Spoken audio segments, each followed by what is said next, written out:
I'm a Tonechaser. That thing you hear in your head that you just can't quite get. Hello again. Hope you're back. Hope you're comfortable. Got a cup of coffee ready. So here's part 2 of our Women and Children First conversation, which was taken from the Women and Children, but First the Bursts chapter in Tonechaser. Okay, here we go. The guitar seller also told me he hadn't called Edward, but rather it was the other way around. He admitted not having any relationship with Ed and consequently couldn't have possibly known the guitarist was in the market to buy some instruments. In fact, Harris was an R&B dude and barely heard of Van Halen. Additionally, he explained that Edward had visited the shop on an earlier visit and didn't have the money to buy anything at that time and just assumed he wouldn't be in the market to buy some high-priced instruments somewhere down the road. Harris had a wealthy client, a doctor who had expressed an interest in vintage Les Pauls, which is why Norm had the 2 guitars transferred from his warehouse to the shop. That other customer passed, and when Edward called and asked whether there were any vintage standards for sale, Norm told him he had a couple of beauties. Pickup note 1. Originally, I was not going to include the following little passage. Sidestep here, I wasn't.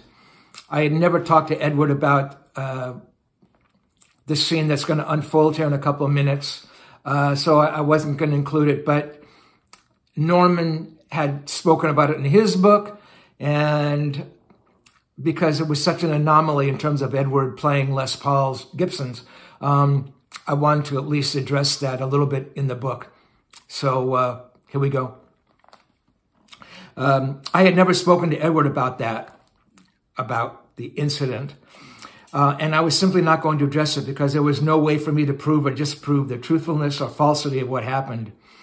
In the end, I decided to include what you're about to read because it had been documented in Norman Harris's book, Confessions of a Vintage Guitar Dealer, the memoirs of Norman Harris. To be sure, there were very few true confessions there. He never revealed the price of any guitar he ever sold, for instance. And every page seemed to suggest he thought he was more important than the people he was selling to. Still, when I called him his research for this book, he was only too happy to regale me with the incident. The story went, according to Harris, and this is Harris's story, that one day back in 1982, which would have been about 2.5 to 3 years after Edward first purchased the guitars, he received a call. Van Halen had accused him of selling the guitar without a front pickup. Norm was emphatic in his explanation to me that Ed was very drunk, those are Norm's words, and that he would have never sold the Les Paul if it was missing a pickup. That was the long and short of the incident. I can tell you with all certainty when Edward came over that day with the 2 instruments, the pickup configurations in both of them were intact, no missing pickup. Edward would end up playing the 59 on the Women and Children first album and subsequent tour, dubbed the Party Till You Die Tour, the band's 1980 World Invasion juggernaut, which would begin on March 19th. And maybe that's why he bought the guitar in the first place, so that was purely conjecture. I don't know why he bought the guitar. He wanted a new guitar, right? He continued playing it live during the Fair Warning tour, which was when the guitar was photographed absent a front pickup. What really happened? I don't know. I don't think anybody knows. Edward was forever swapping pickups in and out of guitars. Could he have removed one from the Les Paul and forgotten about it? Could he have been drinking when he made that call to Harris? With a little bit of guitar talk out of the way, I broke the seal on the interview proper and asked, when did you begin working on the album?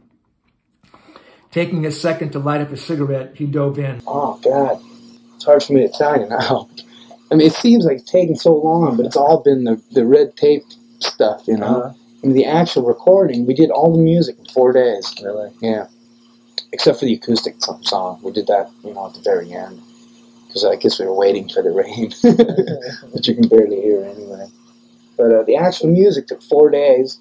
And then the week after that, we sang for 4 days. I asked him about some of the new tracks they'd recorded. Edward pulled a sheet out of his pocket with notes on it, and I thought it was cool he had come so prepared. I did. Edward writing notes. That's so un-Edward, right? What else is on that's new? Let me see. Where's my list? I'll tell you the songs that were written before. The Cradle Will Rock was brand new. Everybody Wants Some was brand new. Romeo Delight was brand new. Could Just Be Magic was brand new. and the intro and shit. Lost Control we reworked. Lost Control we actually wrote at the same time. Remember last time I did an interview with you, I told you that I wrote like 3 songs making fun of punk rock. Well, Lost Control, and talking about love, and there's one other one that I wrote all at the same time, you know. And so we changed Lost Control a little bit so it wouldn't sound as punk. Whiskey was an old song, and we decided to do that, change that a bit with the acoustic intro. Neri played the Gibson for the first time acoustically, and it sang. It did.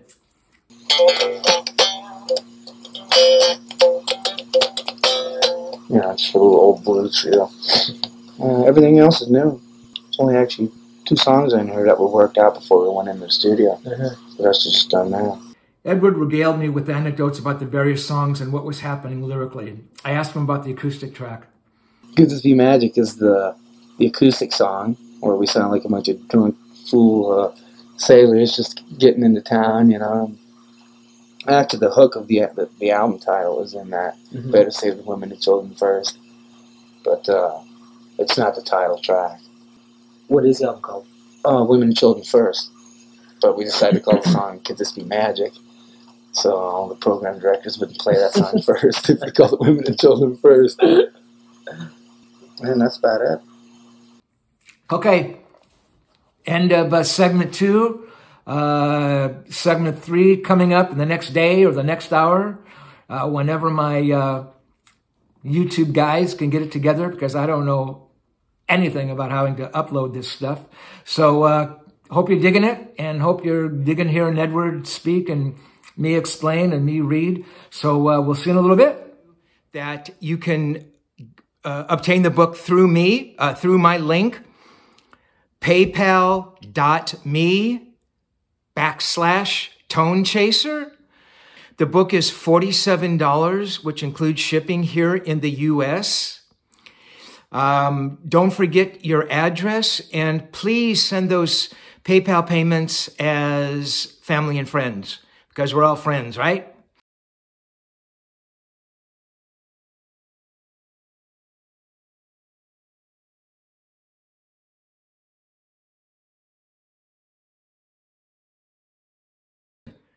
Bye.